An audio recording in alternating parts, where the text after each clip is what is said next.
when Frost said that the leadership battle that's going on in the House of Representatives right now, frankly, has been reduced to perks.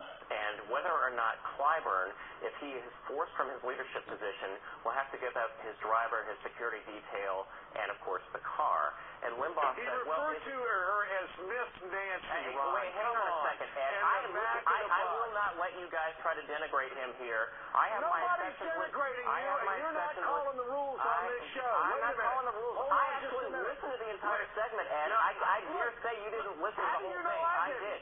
Did you listen to the whole thing, Ed? Ron Christie, you do this every time when we challenge you on this program. Now, I'm asking you to be a gentleman about this. As always, I will. He referred to her as Miss Nancy. He talked about the back of the bus. Now, how do you defend that? He put this on his website. Stop parceling out the racism this guy throws out and throw your ideology out the window and tell us how you feel. And I say the same thing to you. I don't like the picture that's on the screen at all. I don't. I actually listened to the entire segment, as I said. That's why I asked you whether you heard it from start to finish. Let me just say this. If you want to talk about throwing ideology out and racism, it's frankly ironic that the President of the United States, when he was talking to a group of Hispanics, said that if the Republicans want to be in the car of the nation and move forward, they have to be in the back of the car. And you said, if you want to talk about people being in the back of the bus, we're talking about Rush Limbaugh. We're talking about Rush Limbaugh and how he wields his racism from time to time on all the. And how do you support that? As a gentleman from one gentleman to two others, I would say to you, for having heard the entire segment in its context, he was making an allegorical reference that the whip, the current majority whip of the United States House of Representatives, if he was being pushed out of his leadership position, it was a former Democratic member of Congress saying that this was an issue about perks of a car, a driver, and a security detail. My point to you is, if you listen to it from the start to the finish, he was not being racist in his intent. He was not being racist in his intent, in my opinion. You can't understand the guy because they argue and talk over. I'm going to tell you, I usually don't try to get angry. And he don't make the rules for this show, you know. He didn't talk about Nancy Pelosi wanting the perks. He didn't talk about Steny Hoyer wanting the perks. He didn't talk about Boehner wanting the perks. They're the same darn position, but yet when it came to an African American, all of a sudden he wants the perks. Now, I'm going to tell you something, Ron. I love you, I respect you, but quit being an apologist. This was a racist comment. He reduced this man and his position and all he's done. Everything anybody does they don't like, it's racist. Remember, you heard that here first. I don't have anything else to say. Let me finish my point. My respect to you goes back equally the same. But as I said, Rush was saying that Martin Frost said that this was a deal. Please, let the man explain something without interrupting him. I wish I was on satellite radio because I got one of Whoopi's choice words to use, and he's full of it. Well, gentlemen, I had only wished, and Ed, I challenge you this from the outset, if you'd heard the entire segment, Rush was not trying to be racist. There are too many people who are trying to play the race card. I find it far more racist that the President of the United States says that the Republicans in the back of the car of the nation when Rosa Parks was so brave with her bravery of what she did, and the first African-American president of the United States wants to call Republicans worthy of sitting in the back. That is racist, and no one has challenged the president on that, and that's pathetic. It was Joe Madison, Ron Christie. Joe Madison, Ron Christie, great to have you with us tonight. I appreciate your time. Thanks for being on. You bet. Now, aren't you glad you were able to hear how to argue with a liberal early in the show? But see, this fight goes on with the same three guys. Listen. Again, I'm breathing heavy before it. Well, I got to figure out what that is. Like it. I need to dial somebody up. To Rush's racist tirade about the leadership fight in the Democratic Party. And it's been war between the incoming oversight chairman, Darrell Issa, and Congressman Dennis Kucinich. A source tells me that Kucinich is running to be the ranking member of the committee because he thinks Issa is going to make a mockery of the oversight process. With us tonight, Joe Madison, XM Satellite Radio talk show host, and Ron Christie, Republican strategist and author of the book Acting White, Curious History of a Racial Slur. Joe, your response to the story we just had. Well, my response is something that Sheila Jackson Lee probably can't say, but I'll say it. Rush Limbaugh is not too big to fail. What it's really going to require is black and white. I wouldn't put it all on the Black Caucus or Black America. I think there are many white Americans who are outraged by this, and Ed, what it boils down to is the marketplace. You identify the sponsors, you tell the financially support this type of action, these types of words, these insinuations, racial insults, and he's not a satirist. He tries to impact public policy. Let me make this clear, because that's what Ron's going to say. He's a satirist. Ron, go ahead. He hasn't. He impacts public policy. So let's get to the bottom line. Ron, what about the reason everybody else went down is money. I think, look, this case is far overblown. I think there are far more important issues facing the country. As I said it the other day when we had this conversation with you two gentlemen, I think the driving Miss Nancy thing was satire, and it was a joke. I wasn't racially offended. I didn't look at it as being offensive. What I do find offensive, unfortunately, is there seems to be a double standard about applying racial outrage. Yeah, remember, this gentleman's black as well. As it deals with black Republicans. I don't remember any outrage on the airwaves, on your show or on Joe's show, when Harry Belafonte referred to Colin Powell and Dr. Condoleezza Rice as house slaves. Very direct. Slow down, Ron. Slow down. Hang on a second. I'm finishing my point. I'll give you a second. I brought your name up. I said I don't recall it. Are you going to let me finish my point? Boy, you can't say the truth around the liberals. Let me finish my point. My point of the matter is, Joe, we can... I did take on Harry Belafonte. Let's have a conversation. I'm going to let you in when you stop. My granddaughter does a better job of listening than these boys. Outrage. All right. So you're going to filibuster the segment. My point is there's selective outrage in the media as it relates to black Republicans. If you took that on your show, Joe, good for you. But if you're the one, I don't remember hearing any other voices out there. Hold on a second. Was there the standard has been set by certain companies? Was there selective outrage when Imus lost his job, or when Dr. Laura, went through what she went through? I mean, the bottom line is this. Limbaugh is too big to fail. That's the determination of many people out there. And there is a company out there that just allows racist comments on the air. Now, I graphicked up some of the things that he said.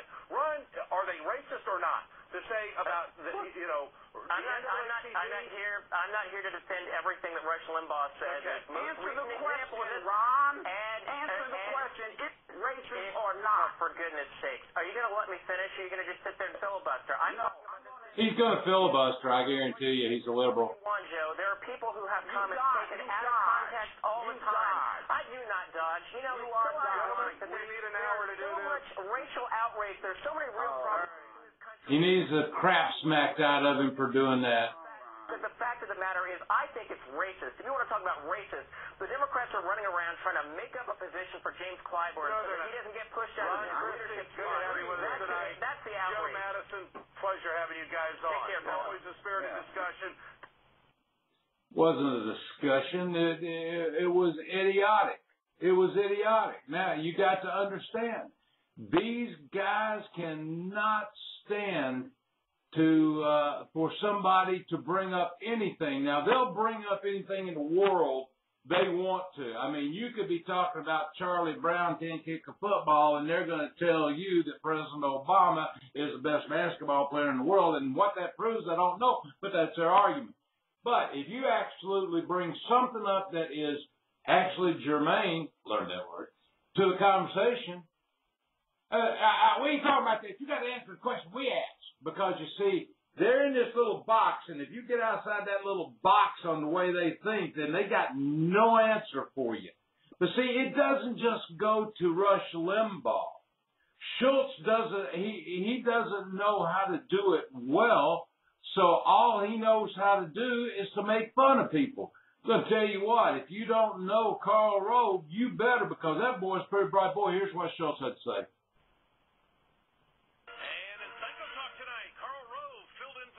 On the radio show today, and I think old Turd Blossom should probably stick to his day job across the street over at Fox. Turd Blossom, that's great. Of course, had high hopes for his buddy. Almost everybody who has guest hosted this program ends up with their own show. So I I wonder how long it'll be before Carl has his. Based on today, quite a long time. Rove's debut as a radio host was a total disaster. Right off the bat, he had a hell of a time finding the call-in number, even though it was right on the screen in front of him. Say that number again there, Snerdley. It is 800-282-28... Yeah, even I can remember that. 282-2882 with the... Yeah, where? I don't see it. Nowhere. Oh, there it is. Above it, I see it.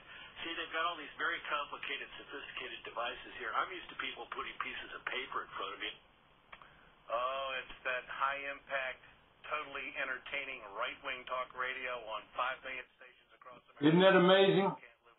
And he talks about how stupid Karl Rove is. Listen to him pronounce Jacques Cousteau's relative. Shed some light on the whole WMD debacle. Good to have you with us today. Got to move along. Coming up, the White House oil team is, I can't believe the sell job that they're doing on the American people. I'm not real comfortable with it. World-renowned environmental expert Philippe Cousteau will join us coming up here in just a moment. Stay with us.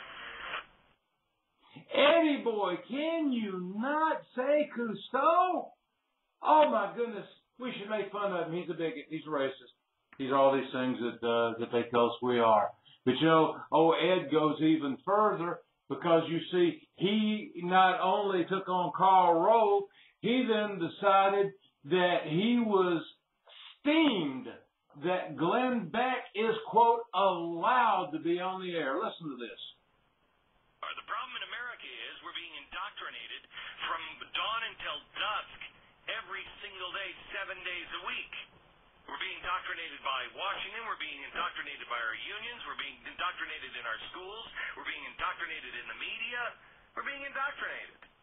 What are you even talking about? You're darn right we should abolish public schools. This guy's dangerous. He's a huge supporter of homeschooling and private school vouchers. Oh, no! It's an admission that he really does want two Americas. And I think it's pathetic that somebody's on the airwaves in this country prove that one. We want proof. Garbage. It's all garbage. We want proof on that. It's the foundation of this country and everything this country has ever stood for when it comes to opportunity and education. And he wants to take that away. Ed was on a roll, wasn't he? He was on a roll. Well, you can get on a roll when you have absolutely no facts to back it up. You know, we listen to all this, and you get steamed, but it's probably one of the best examples, is the reason I'm doing it, of being able to see what a liberal is all about. Rush Limbaugh, it's hard to find too many responses to this, but he's got some. Listen to this first one.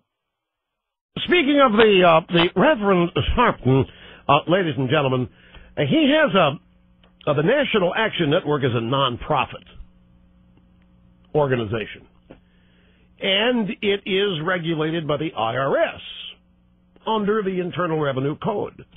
Now, maybe the IRS should take away his tax-exempt status. He says the FCC should take away my free speech rights. You know, make sure Sharpton's group is kosher, no violation of tax laws, fulfilling its mission. Make sure people are not paid too much. I'm not saying he did anything wrong, don't misunderstand, but, you know, maybe just a routine check by the IRS.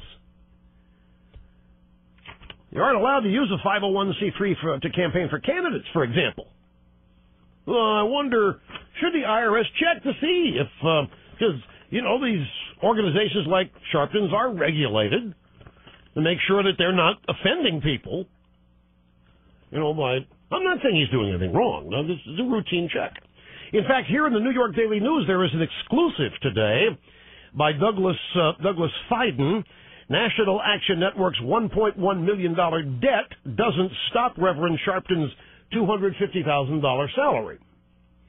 Now, this is the New York Daily News. The Reverend Al Sharpton paid himself a six-figure salary for the first time last year, even as his civil rights group